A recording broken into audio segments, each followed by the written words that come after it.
अल्लाह अकबर, अल्लाह अकबर। मेरे दोस्तों देखिए, अभी जो चल रहा है उस पर टिप्पणी मैं नहीं करूंगा, ठीक है। और हो सकता है जिस वक्त मैं आपको यह अपडेट दे रहा हूं या जिस वक्त ये वीडियो पोस्ट हुआ हो उस वक्त ईरान ने अमेरिका के ठिकानों पर पलटवार कर दिया हो। हमारे पास इनपुट पहले से थे कि पिछली गुजरी रात जो है इसमें अमेरिका ईरान पर पूरे मूड में था हमला करने के, जिसका रिजल्ट यह हुआ कि ईरान पर उसने हमला किया। लेकिन हमला करने के बाद ये और ऐलान कर दिया अमेरिका ने कि इससे हमारी बातचीत खराब नहीं होगी। तो इससे एक बात क्लियर हो गई थी कि अमेरिका फुल स्केल वॉर पर ईरान से जाएगा ही नहीं, फट्टू है, बात सारी नाक की है। इस वजह से ईरान पर हमला उसे करना पड़ रहा है। ये डोनाल्ड ट्रंप ने खुद भी कहा था कि हमें हमला करना ही है, हमें जवाबी कार्रवाई करनी पड़ेगी मेरे दोस्तों। लेकिन मैं आपको एक दिन पहले का एक बड़ा अपडेट दूंगा जिसके बाद आप सब समझ जाएंगे किसका पलड़ा भारी है। जब इजराइल और ईरान के बीच खतरनाक जंग चल रही थी और दोनों तरफ से हमले हो रहे थे और इजराइल पर ईरान ने इस तरह से क्लस्टर बम मारे कि 60 से ज़्यादा यहूदी घायल हुए और कई क्रिटिकल कंडीशन में चले गए। मेरे दोस्तों तबाही इजराइल में मची और इजराइल और अमेरिका को एहसास हो गया कि ईरान के लॉन्चर्स अभी बाकी हैं, हमने जो झूठ बोला था वो पकड़ा गया। तो आपको पता है अमेरिका ने अबू धाबी से पहले ईरान से बात की, ईरान ने पैसे की डिमांड की थी, भैया हमारे पैसे करो रिलीज। तो पता है उसी वक्त जिस वक्त ईरान इजराइल को बजा रहा था उसी वक्त जब सारा एयर स्पेस बंद था, एक जहाज भी एयर स्पेस में नजर नहीं आ रहा था, उस वक्त अमेरिका ने $3 बिलियन, कितने, $3 बिलियन जहाज में अबू धाबी से भरवाए और कैश $3 बिलियन उसी वक्त जंग के दौरान ईरान के पास भेजे। ईरान गया भाई जहाज कैश लेकर जब सारा एयर स्पेस बंद था। और सिर्फ यही तक कहानी नहीं है भैया, इसके बाद अमेरिका ने ईरान से वादा किया कि इजराइल बैरूत पर, लेबनान पर हमले कम करेगा, घटाएगा हमले। तब जाकर ईरान राजी हुआ और ईरान ने ऐलान किया कि हम सीज फायर कर रहे हैं, हम हमले बंद कर रहे हैं। यानी ये है ईरान जिसको पैसा दिया गया अमेरिका के द्वारा, $3 बिलियन कैश दिया गया, कैश कि हमले बंद कर दो इजराइल पर। तब जाकर ईरान ने इजराइल पर हमले बंद किए थे। मेरे दोस्तों अमेरिका के वाइस प्रेसिडेंट ने कहा है कि इजराइलियों के और अमेरिकियों के इंटरेस्ट सेम हैं, लेकिन कुछ पॉइंट्स पर हमारे इंटरेस्ट इजराइल से अलग हैं।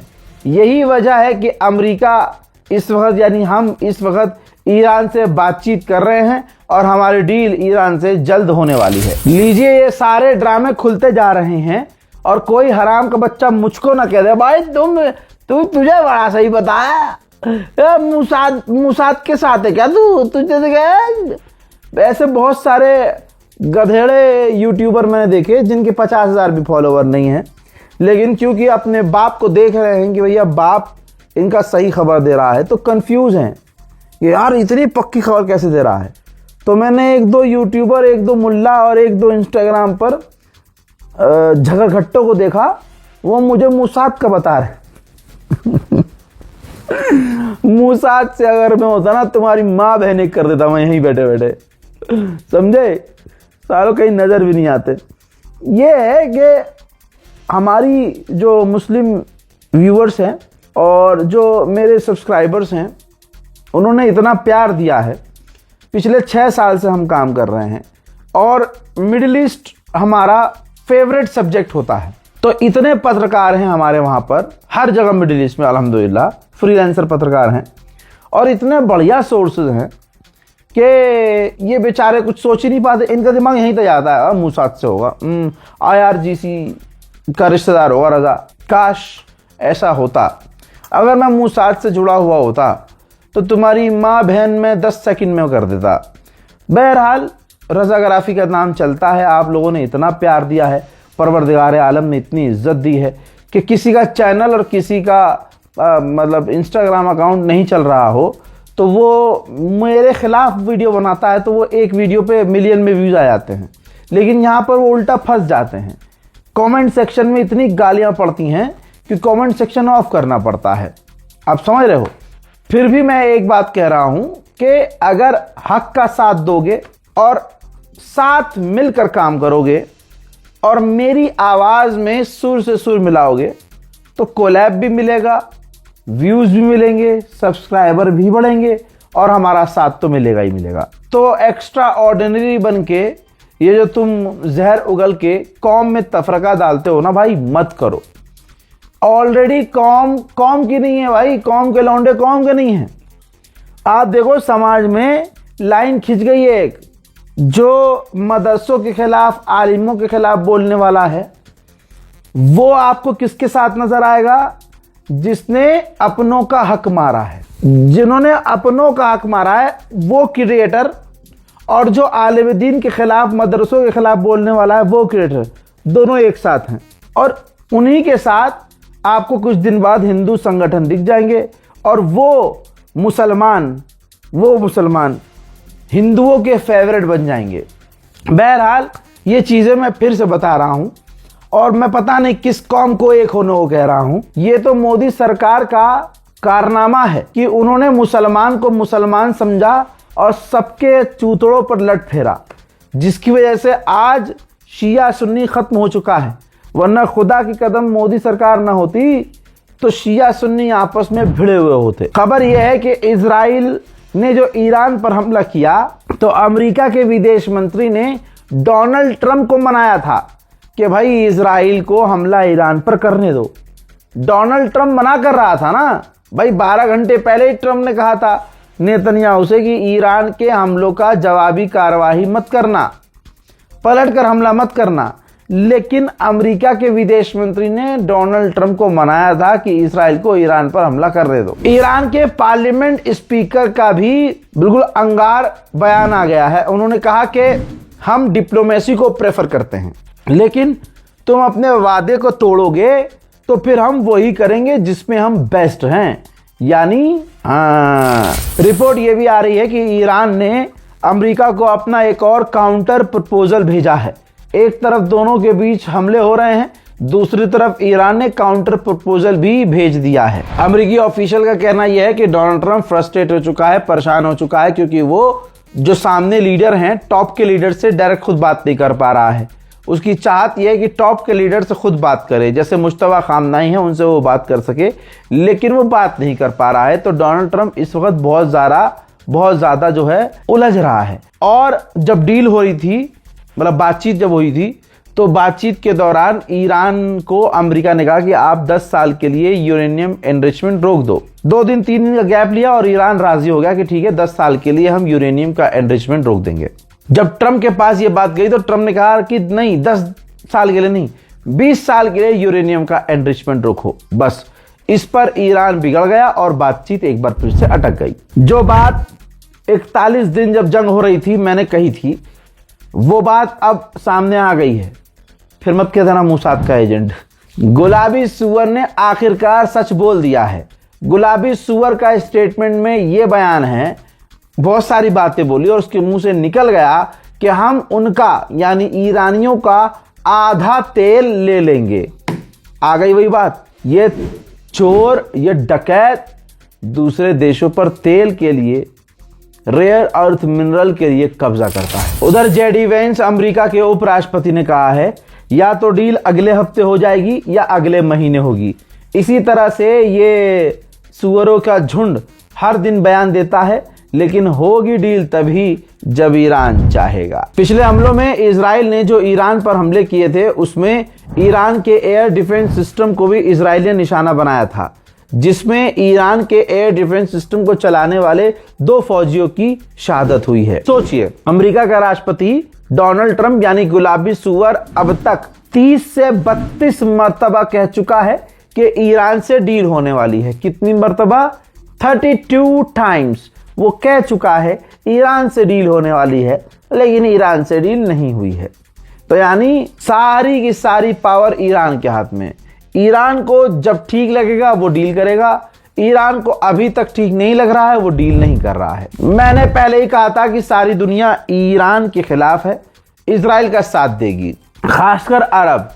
तो दोस्तों जॉर्डन, जी हाँ, ये जो इजराइल ने हमले किए थे एक दिन पहले ईरान के ऊपर, तो जॉर्डन का एयर स्पेस का इस्तेमाल करा था इजराइल की फौज ने, इजराइल की एयरफोर्स ने ईरान पर हमला करने के लिए। अब अगर पलटकर जॉर्डन में, यूएई में ईरान हमला कर दे तो ये यहूदी पसंद, ये यहूदियों के भाई, ये अरब कुत्ते की तरह रोने लगेंगे और विक्टिम कार्ड खेलेंगे कि देखो ईरान अरब पर हमला कर रहा है। बेवजह ईरान कुछ नहीं करता है। उधर मेरे दोस्तों पाकिस्तान का बयान यह आया है कि दोनों एक एक इंच पीछे हैं डील के, बस बहुत जल्द कभी भी डील दोनों के बीच, अमेरिका और ईरान के बीच हो सकती है। एक ड्रोन नजर आ रहा है, ये देखिए, जो कि इराक के आसमान में, ये ईरान का शाहिद ड्रोन है जो उड़ता हुआ नजर आ रहा है। फीफा वर्ल्ड कप अमेरिका में हो रहा है, तो फीफा ने कई सारे ईरानियों को टिकट दिए थे कि आप अमेरिका आके ये